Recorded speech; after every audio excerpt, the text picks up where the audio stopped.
good morning everyone.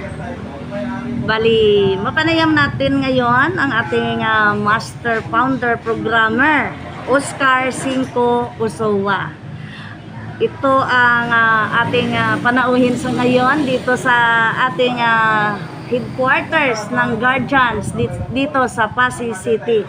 Siya po ay International Executive Secretary of the Guardians Brotherhood Incorporated, the original, no, na may SIC number 123899. Hello, MF! Hello, kamusta po? AB Lilet na po. Ate Lilet, kamusta po? Magandang umaga po sa lahat ng mga followers ng Spin Media. Sa Spin Media. Yeah. Maraming salamat po sa pag-invite nyo sa akin upang maging isang kapanayam, no? Isang panauhin dito sa programa ninyo. Yes, Founder. So, kamusta naman, Founder? As an International Executive Secretary of TGBI, Founder, ano ang mga gusto nyong ano sa ating mga ka-guardians? Mabuti naman, masaya, although hindi natin maikukubli na may mga challenges din sa ating katungkulan, no, sa ating panunungkulan. Nabanggit ko nga kanina, ako ang International Executive Secretary, at ang pagpunta ko ngayon dito sa Pasay City is ito nga, nakikipag-meeting ako sa The Pintados di Pasay, no? Chapter ng GBI. So, pagdating sa posisyon ko, sabi ko nga kanina na masaya naman, kaya lang may mga challenges din, which makes our life even more meaningful, no? Yes. Kasi kung wala din namang mga hamon sa buhay, boring din naman, no? Masaya, nakakaikot ako kung saan sa mga lugar, and as in performing my duties, marami ng mga provinces, regions, towns, cities, and municipalities na napuntahan natin at na kapanayam, nakausap natin ang ating mga kapatid sa TGBITO, no, the Guardians Brotherhood Incorporated, the original. Dahil siyempre pinalalakas natin ngayon ang hindi lang yung relasyon sa iba't ibang organisasyon, kundi yung importance of brotherhood, no, yung kapatiran, Yes. as a family in our society. So yun, masaya din, nakakaikot ako, nakakapanayam at nakaka-inspire ako sa ibang mga guardians, and representing our international chairman, UPMF Carlo Magno, no, yung original na incorporator ng 123899 since 1984 of December 10. So I am speaking on his behalf. That's why I am very careful. Yes. I am very careful kasi sometimes, although I can read between the lines, but I cannot speak on behalf of him directly, no? I have to check with him kung ano yung mga messages na gusto niya iparating sa ating mga kapatid sa iba't ibang sulok ng Pilipinas at ibang parts, chapters natin around the world. Kasi I have also the pleasure of speaking in different chapters abroad. Wow. Ang ating International Vice Chairman for Operations, si MF Spider, mayroon tayong almost 10 chapters sa Italy alone, no? So ang dami nating chapters sa Italy. Sa Saudi, we have our International Vice Chairman, MF Alamid.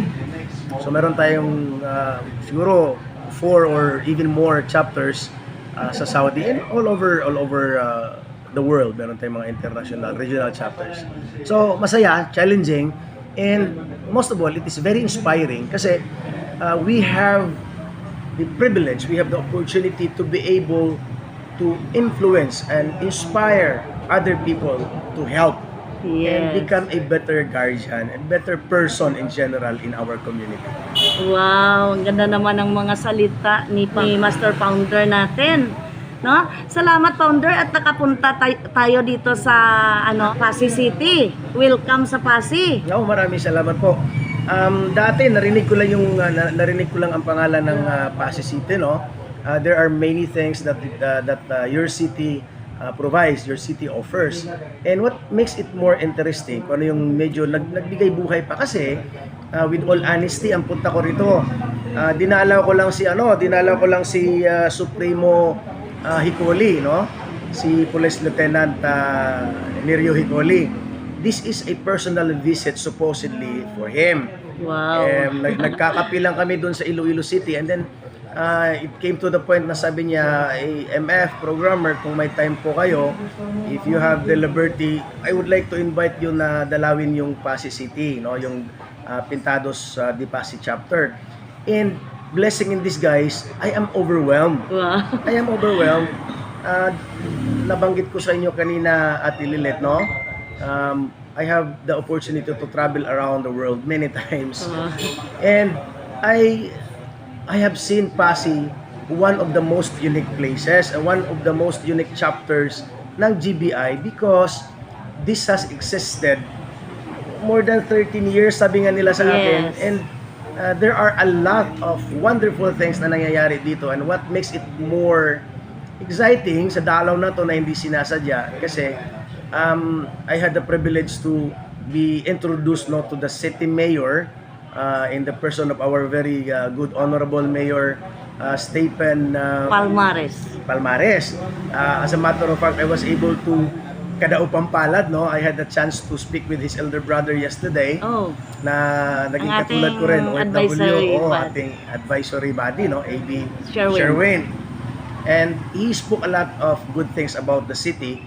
So I am very happy that the mayor himself is very vocal, is very open, and he's very fair, giving giving the brotherhood, the GBI in particular, the opportunity to do what we do best, no? Yes. Lalo na si President Patch, no?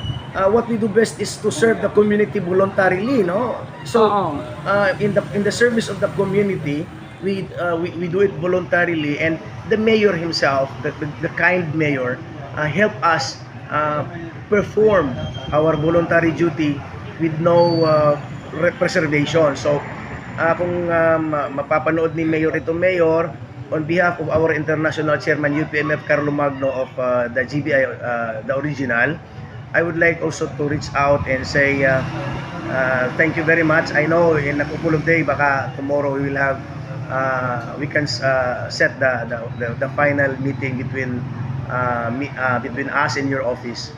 I am very much grateful sa kabutihang loob ninyo. In spite of the adversities, difficulties na pinagdaanan ng grupo, you as the mayor, you as the father of Pasig City, and the very, sabi natin, dear advisor of the guardians dito sa bayan ninyo, you never turn your back on your people.